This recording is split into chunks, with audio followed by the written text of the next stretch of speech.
Welcome to the Potion Podcast, your raw look at the hospitality industry, brought to you by SHC.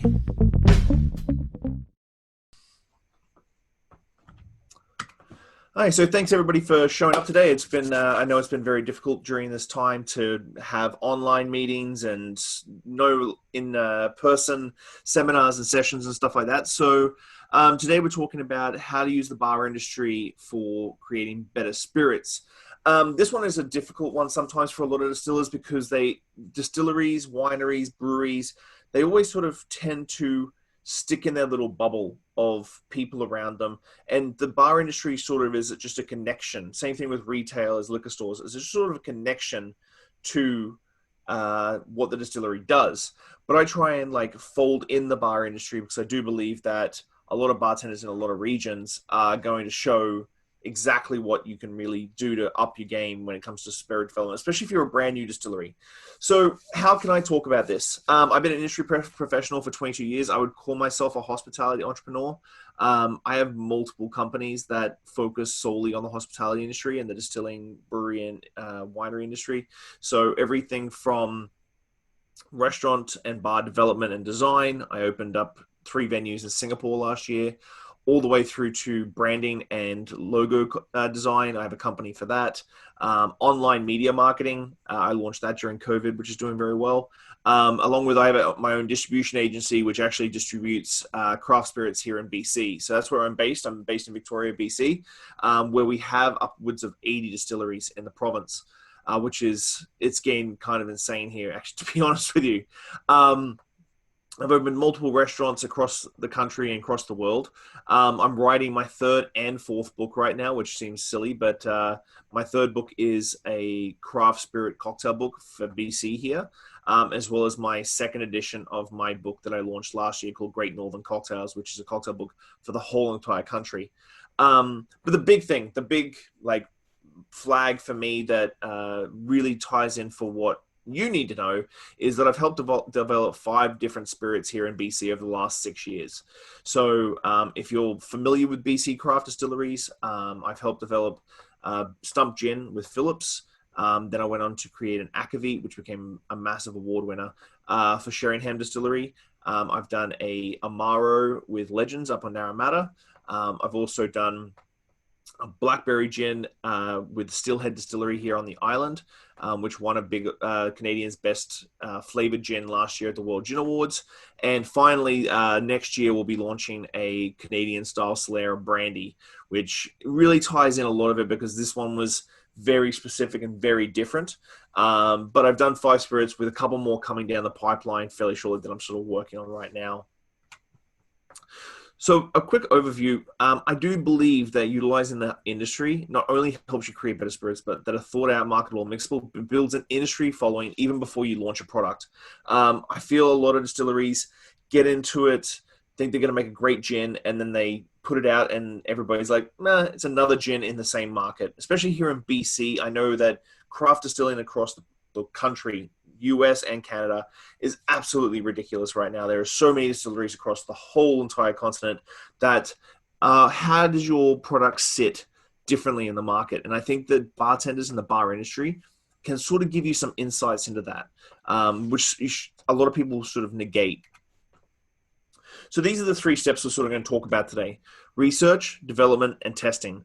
These are the 3 that I know, I'm not going to say I feel, I know that a lot of craft distilleries don't do.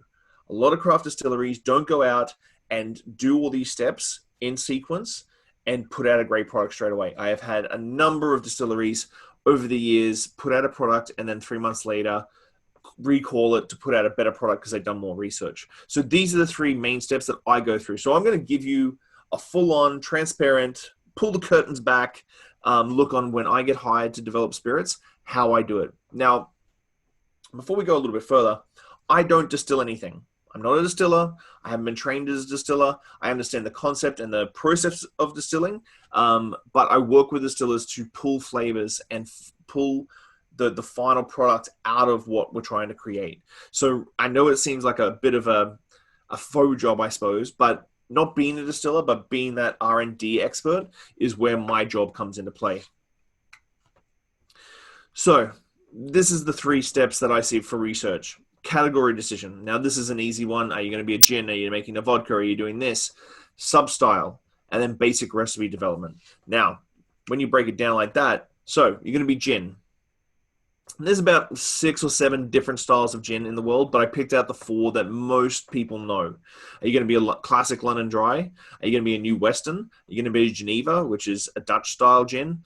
Or are you going to be an Old Tom, which, depending on where you look at history, Old Tom in North America is very different to Old Tom in London. So this is the sort of research sort of methodology that I start looking into. Do you want to be a English-style Old Tom or American style Old Tom?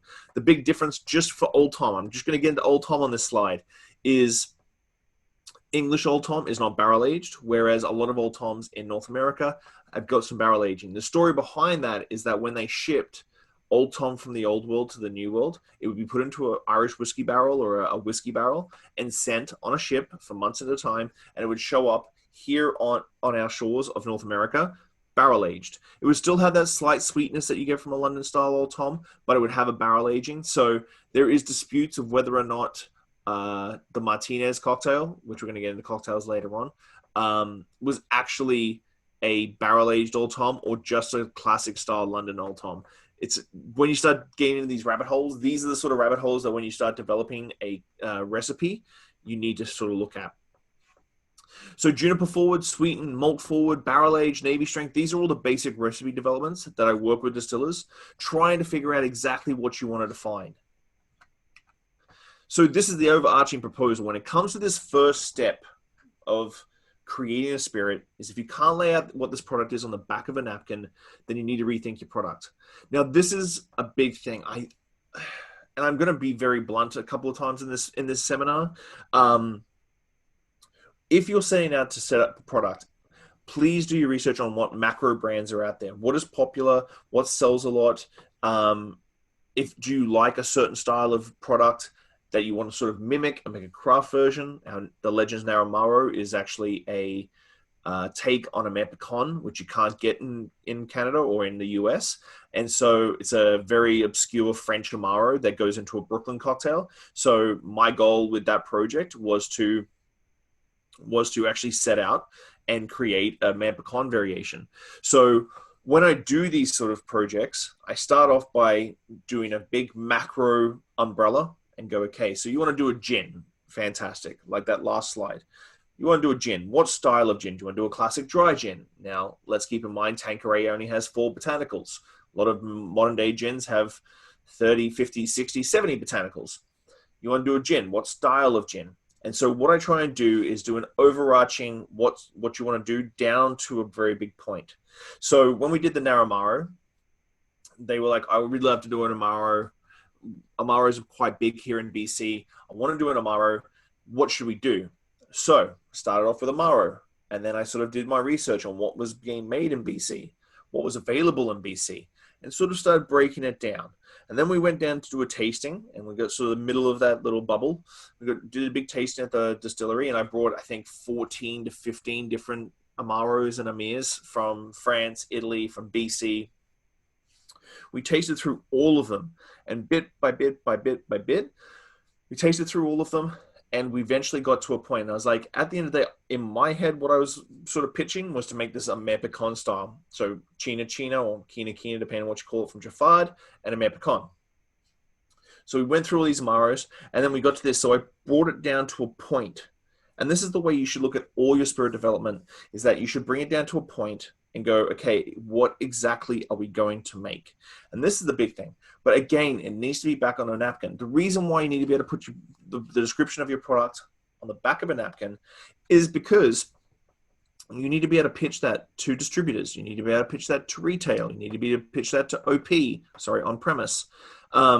These are all the things that you need to be able to do. You need to have a clear definition. If you just go into a bar or a retail store or talk to a distributor and say, well, we just want to make a nice gin, that is not what you should be looking for. You really should be looking for a very laid out, a very marketable, concise description of your product. Now, I help a lot of distillers with marketing. I've been in the industry for 22 years. I understand that most distillers across the world get into this sort of game because of passion. And this passion versus business is a very big thing. A lot of distillers, a lot of brewers, a lot of wineries, they get into it because they love wine, they love spirits, they love whiskey, but they never go into it going, how do I sell it to pay for all this work I'm doing? So you need to have sort of this mindset of like, what am I trying to achieve? What is my 2-year goal, my 5-year goal, which are a whole different seminar, but what's my goal long-term to keep the lights on, to keep the stills hot, and to keep making product? If you go out of your way to try and recreate like a craft style Hendrick's gin, heavy cucumber or local wild rose, then that's what you lean into, because people will hook on that and they'll keep moving forward for it. So when it comes to development, now I basically created this job for myself. Spirit development as an industry person or a bartender. I still bartend most nights a week now, plus all my other work. What is this development thing? Before I started this, there was no real place for me. There was no real thing. So the story behind the Stump, which was my very first spirit that I helped develop back in 2015, was that I saw an article from a local brewery when craft distilling just started coming out in BC, saying they were going to start distilling gin. And I think I was about 26 or 27 at the time. And I reached out to the distiller, and the owner of the brewery, who was going to be a distiller as well. And I was like, hey, listen, if you ever need help, hit me up. I'd love to help you develop a gin. Fast forward, they mothballed the distillery. Fast forward, I think 7 or 8 years, maybe even closer to 10. And he hit me up on the email and was like, hey, I'd love to start talking about this now. So we set up an arrangement and we sort of went. So this is where the right fit sort of falls in. Now, if you're going out looking for a bartender, you need to find someone who has those credentials. So when I say credentials, I'm talking about CSS, which is Certified Spirit Specialist from the Society of Wine Educators, Bar Smarts, some sort of level of upper echelon bartending craft. But you also need to have them as transparent, as honest as possible. If you bring them a batch of something, you need to be comfortable with them going, you know what, that's not as good as what your last stuff was, Joe. So trying to find the bartender with the right credentials who can be honest and transparent with you is going to be a very good relationship. It should be symbiotic. It shouldn't be them working for you or you dropping off free products to them. It should be a symbiotic relationship that can help you make better products and them have the coolest new stuff in town. So this is a really interesting step. You're going to have to go forward and try and find that person. Now, I'm not talking about the local bartender at the dive bar pouring shots for you on Friday after a big, long week. Well, I'm talking about someone who sort of fits and is going to be honest, someone who enjoys craft spirits already. This is a big one. A lot of bartenders out there still poo-poo craft spirits without even tasting them or touching them or knowing anything about them because they're craft, and I prefer to go some macro brand. I've had to deal with that for a really long time. I have a very small passion. It's a big passion project, but I have a big passion project that is focused all on BC Spirits. So I have a platform called bcspirits.com, and I taste BC Spirits every day. And I have bartenders like, not so much here on the island, but definitely Vancouver and the bigger cities, sort of go against this whole craft movement. I'm like, you're telling me that out of 80 distilleries in the whole province, there's not a single spirit in the province that you'd like. And this sort of hurdle of trying these craft spirits and making these craft spirits work and supporting local. For beer and wine seems really easy. For spirits, people just get really like finicky and like douchey about it. Don't mean to say douchey, but like it does get douchey. So find someone who wants to work with you, gets the opportunity, gets excited to see your products. So these are some famous bartender-led brands. You may know some, you may not. So Aviation Gin is a big one. Everybody knows that Ryan Reynolds bought that out. It's based in Portland, Oregon. But Aviation Gin originally started in Portland by a gentleman, Ryan from Portland. He went to Vegas, sat down, had an aviation cocktail. So the aviation cocktail, gin, maraschino, a little bit of violette, lemon juice, simple cocktail. And he found a lot of the gins at that time were super big and abrasive for this very delicate, like light cocktail. So he went back to Portland, found a distillery that would be willing to partner up with them, and created Aviation Gin. Aviation Gin is actually named after the aviation cocktail. So this is a big one. Obviously, it got sold out to Ryan Reynolds and was expensive as hell. But Ryan Majarian started it in Portland and really build that brand based on bartender attachment to the brand. At one stage, it was pretty much in every single well gin across Oregon, which is massive for a small brand starting out. Next up is Italicus. This one you may or may not know. Italicus got started about 18 months, 2.5 years ago, I think. It's based out of Europe. It's an Italian bartender who was very, very famous throughout Europe. I think he worked at the Savoy, worked for Martini, the vermouth brand, for a really long time, and he wanted to try and create this bergamot liqueur, which bergamot liqueurs and spirits are very famous in Italy, but very rarely make it outside of Italy and never make it to this sort of brand status. So as Italicus came out a couple of years ago, and man, it's blown up. And finally, a brand new one. This is a Calvados out of France, done by Tim Etherington Judge out of the UK. Loves Calvados, so he wanted to start his own Calvados brand. So he started a apple brandy brand, very transparent, which bartenders love. Bartenders who love transparency then lead it to their customers who love transparency. We've all seen massive transparency coming out of brands now, and that's been driven by bartenders who want to give transparent stories to their guests. So they wanted to give a much more strong, transparent story behind Calvados, because Calvados is still this sort of mystic sort of category that exists in France, but no one really knows about. So Abilene got released about, I think about 12 months ago. They have their own beehives. They do all these things that sort of really build the story around thing. It goes back to that napkin. What is your story? What is your why? Speaking of why, I've turned down jobs because the person who's come to me has not given me a good reason why. Now, by my definition, what the good reason why is, basically, if you're opening a distillery for money, I ask a couple of other questions and it still steers towards money. There's nothing I can do for that brand that will, regardless of how much they pay me, that will help them get to that goal. Because if you start a distillery, everybody who's watching, listening now, if you're starting a distillery for money, you're already in the wrong business. It's like starting a restaurant for money, or a winery for money, or anything in the hospitality industry, basically, that I exist in. Any of that, if you're opening it, if the why is for money, you're probably going to lose pretty damn quickly. The passion has to be driven there, but you need to have some business structure around that passion. So let's kick off development.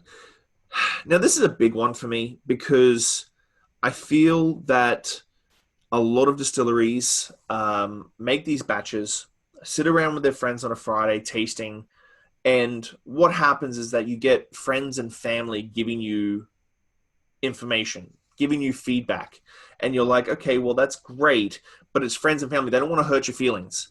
So your best bet for this is if you're going to do multiple batches, tasting, testing, blending. When we did Stump, we sat around a big round table.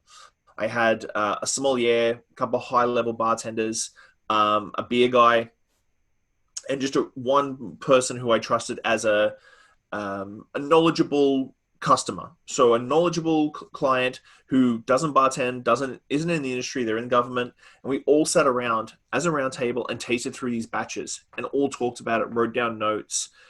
We blended a few together and did little separate blending batches and stuff.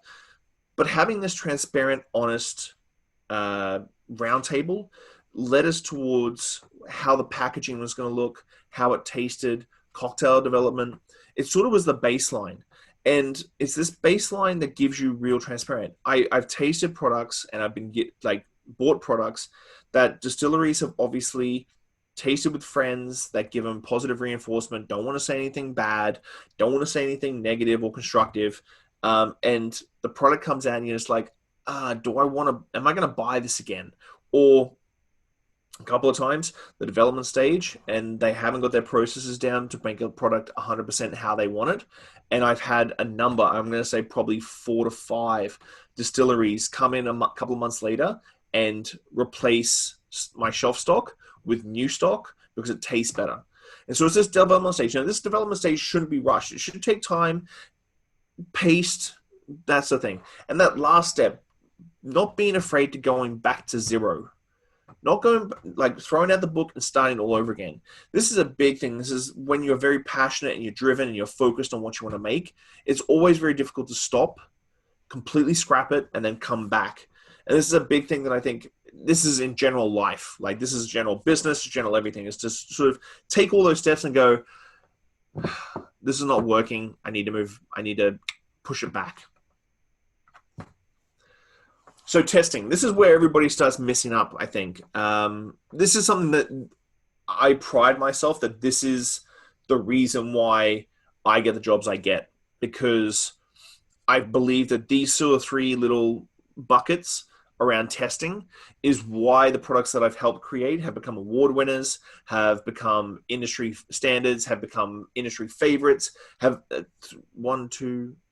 two of them have basically helped the distillery go from a small distillery to a big distillery because of the product. The product has helped them in sales in such a massive way that it's helped them grow their distillery.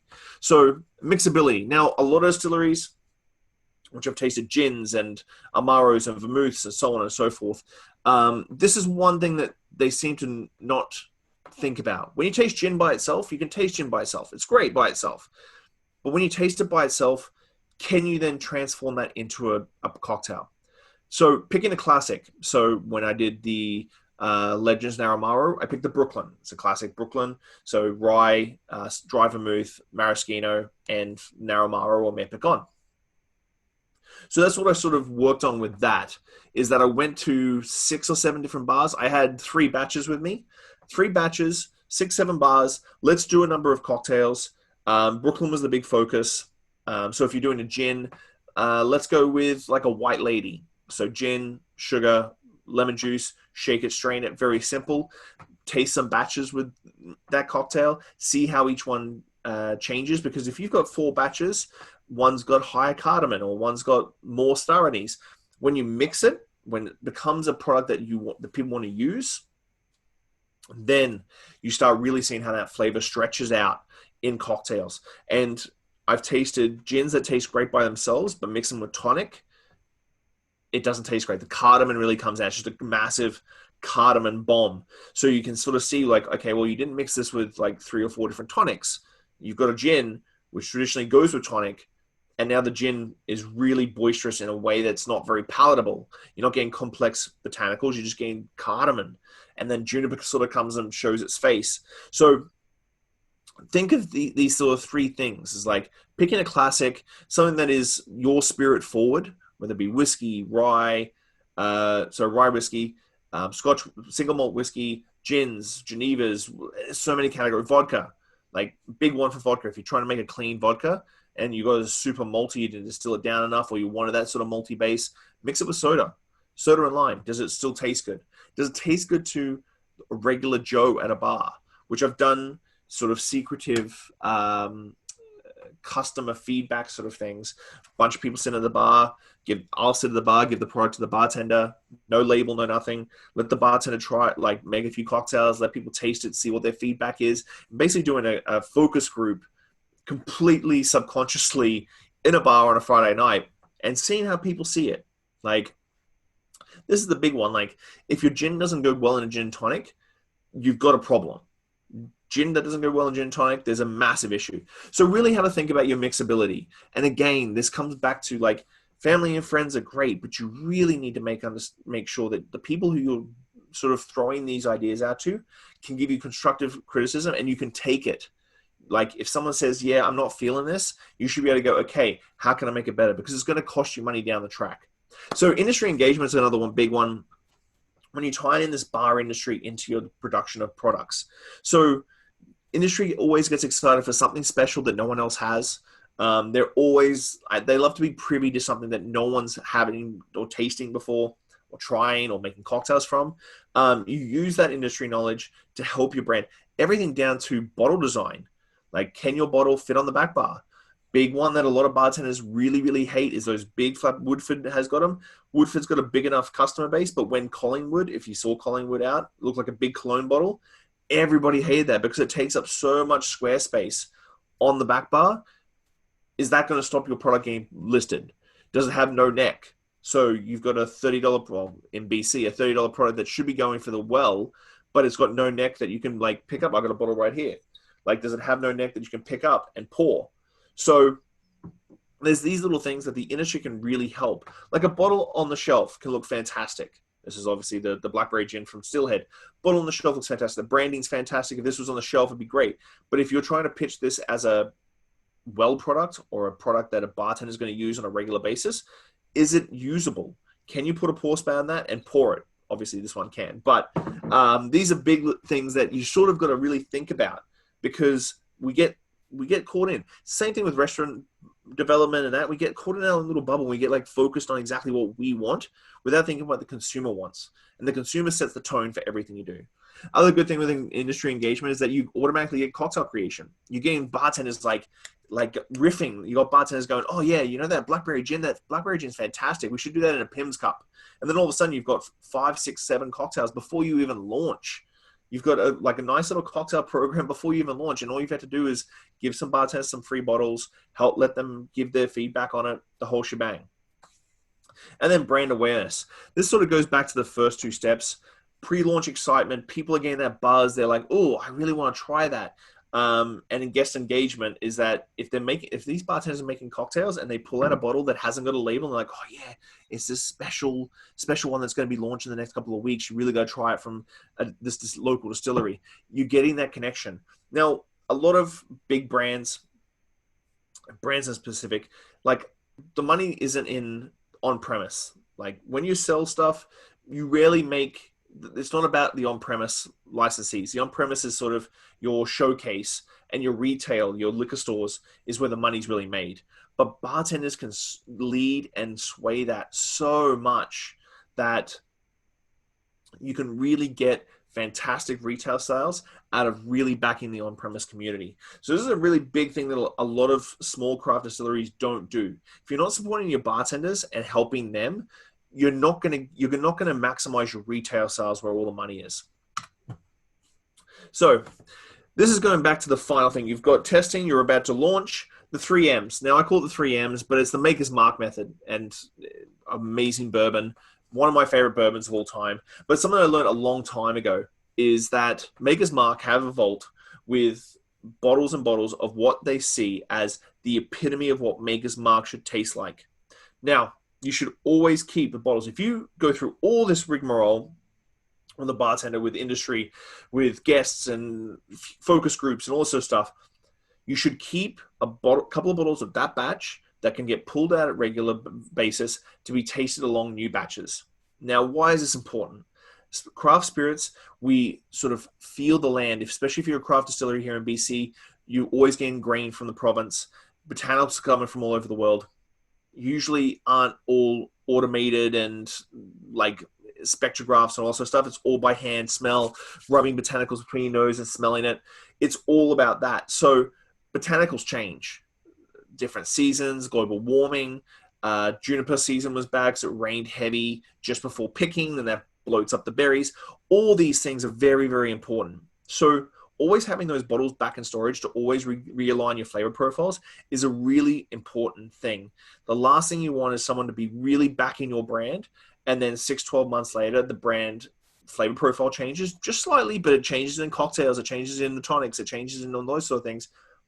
Then all of a sudden, you're like, oh, but why? And so it's always nice that if you have a batch and you're like, there's something off about this, doesn't make sense, that you can always go back to the vault, grab a bottle of the one that you say is the epitome of your brand and your flavor profile, and taste it side by side. Now, everybody can be like, oh, well, that seems simple. I've done that all the time. But I have, trust me, seen a distillery in BC, never going to name names, but in BC, have batch numbers on their bottles. And I started sampling and taking samples of every single one of their batches for about 10 batches. And every single gin was different. Like, not just different. So usually when I look at craft spirits, there's a line. This is what your flavor should taste like. But then it goes up and down just slightly. flavor profile wise. Something might be a little bit more cardamom, a little bit more star anise, a little more juniper, but slightly. But these batches were up and down and up and down, and you have heavy cardamom. You could tell the cuts were a little bit wider, like the heads and tails, a little too much heads and tails in there from smell and taste. So having this bottle to always go back to is something that's super important, just so that it's due diligence on your part, so you can keep going forward. So launching and post-launch, we've sort of talked about this and covered this. Existing bar industry base, you've already been talking to 6, 7, 8 bars, one main bartender networking with all his guys or her guys, brand loyalty through connection. This is important. This goes back to that OP versus retail. Like if you put all your effort into retail and nothing into on-premise, you're going to have a disconnect, because on-premise sells. Now they may only sell 2, 3 bottles of your product a week, whereas retail may sell a case and a half a week per store. But it's that loyalty that the bartenders have to your brand will push that retail sales. Cocktail creation through spirit connection. Bartenders love that connection. They love knowing you, love knowing the distiller. They love knowing the process, the story. They're geeks. Bartenders by nature, especially in the cocktail industry, are geeks by nature. They want to see your stills. They want to know how high your head is. They want to know how your cuts go. All these things. So they want to know that connection. And when you get that connection, it starts rubbing. You get heat, and cocktails start coming out. Cocktails start getting listed on menus and everything. Now, I know there was a seminar, I think, yesterday about influencers and marketing. Now, I deal in this market. Like, I deal with social media marketing. I deal with influencers. But bartenders in this industry, in our sphere, are the original influencers. Now, there's going to be at-home bartenders who have huge followings and make cocktails that are pretty and all that sort of stuff. Those guys are great. Not discrediting any of those. But bartenders, hooking in those bartenders is where you can get some serious influence. Brand loyalty is so important in the craft market. So yeah, talk about influencers yesterday. Today, bartenders are your original, easiest target market. Know exactly what you're going to get. Making cocktails, taking photos, give them a bit of cash. Wham, bam, thank you, man. You've got yourself a cocktail list with photos. Very, very simple. So my final thought. Bartenders give you a unique perspective. Bartenders give you a unique perspective on what's in the market, on what's trending. Fernet Branca is always popular, but do you want to make a Fernet? But they give you a unique perspective into clients and how customers are drinking. So our job is not necessarily for us to push our ego forward. It's really to understand what the consumers are pushing back to us and gear all our stuff towards that. Now, you can push the envelope, you can sort of blur the lines a little bit, but really the consumer-facing nature of our industry is something that gives you a unique perspective on what people are drinking. Gin is big, vodka's losing. Like, lean into a really easy drinking gin. I talked about Hendrick's earlier. Hendrick's disrupted the gin market in a big way. Now it's a multi-million-dollar case a year product. Get your foot in the door in most OP stores. Your foot in the door is the biggest hurdle. If you come bearing gifts to bartenders, managers, GMs, so on and so forth, you get your foot in the door in those places, and all of a sudden it becomes very, very easy to start really pushing your products on the premise. Pre-launch buzz, we talked about that. Really getting guests, understanding, getting excited. Once you start really putting out some really great products, every single time you put out a new product, people are going to be excited for it because it's brand new. It's awesome because you've always had awesome products. And you know that you're going to engage with your bartenders who are going to help your customers. And your guests are always going to love it. Consumer engagement, the same thing. Consumer engagement is so important. And I think a lot of distilleries come out of the gate with these great products, but no way to jump over that hurdle to get consumer engagement, whether it be retail or OP. Bartenders as influencers is the big way of doing that. And then, of course, I just said bartenders are influencers. So never underestimate like dropping messages to local bartenders, local cocktail bartenders about tasting your product, inviting them up to the distillery, organize simple marketing thing, organize a bus trip, get a bunch of bartenders on a bus, bring them up to the distillery, do a tour, do a tasting, buy a whole bunch of ingredients from the local grocery store, and get them to do a riff-off black box competition at your distillery, tasting your stuff. Take some photos. Your social media is done for next month. So really keep in mind, like, think about how to connect with the influencers, your bartenders, how they're going to connect with their guests, and go on from there. So I really want to thank the American Distillers Institute for this. Being a bartender / hospitality consultant entrepreneur, it's always nice to sort of share my little secrets, because, as I said in the very beginning, this job doesn't really exist per se.